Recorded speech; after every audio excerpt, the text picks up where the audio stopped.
Hey, welcome. My name is Tim Weigel. Today I'll be making Spanish Old Fashioned, okay?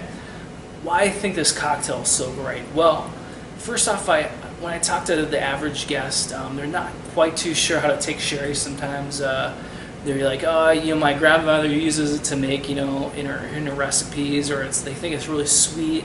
I'm like, no, it's got all these different nuances and there's different types. You should try them all. But just getting them to try it in a cocktail is a little bit something different. So I try to use something that they're familiar with. And one of the most popular cocktails nowadays is the Old Fashioned. So I use that to bridge the gap and to say, here, try some sherry in this and it'll change your mind forever, okay? And they try it and they're loving it, okay? So when should we serve this cocktail? I would say pretty much at a main dish. The ingredients in this cocktail are pretty bold, so it's great to pair with bold dishes in my opinion. So let's get right to it. This cocktail is going to be served over a sphere and it's going to be a stirred cocktail. But the first ingredient is 2 dashes of orange bitters. The next ingredient is spiced chocolate bitters. Okay, we're going to get those nice spices to tie into the next ingredient. It's going to be our Foro Amaro. So you get all those different botanicals and herbs and a little bit of bitterness to play into it, okay? And it just ties well together with the sherry we're going to see. The next ingredient is going to be our whiskey. And keeping with the Spanish theme, we're going to use Nomad Spanish whiskey. So it's 1.5 ounces of that. And the star of the show, of course, is going to be our sherry. So it's going to be Gonzalez Bias 30-year-old Pedro Jimenez sherry. 3/4 ounce of that. This is going to add some really nice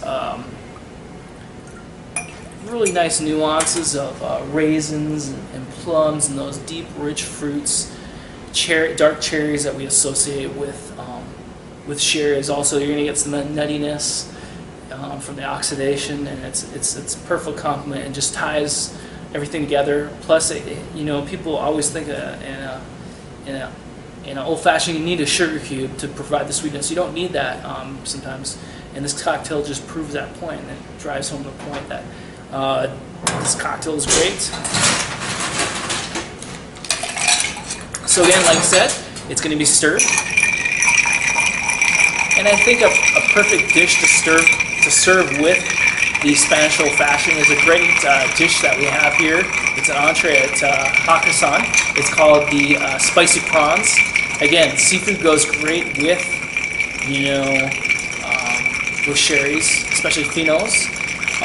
But also too, you have the other ingredients in the dish that go very well with it. We have almonds and lily bulb in the dish, and so the almonds really truly play into the sherry. So seafood and nuts just go great with sherry. So that's what mainly compromises the dish. So this is served over a sphere in a crystal rocks glass. Let's strain this out. There we go. It's got a nice deep, rich mahogany color. We're going to express some orange oil over that to bring up the brightness in the cocktail. And then the last ingredient can't be an old-fashioned without a Marasca cherry. So there we have the Spanish Old Fashioned.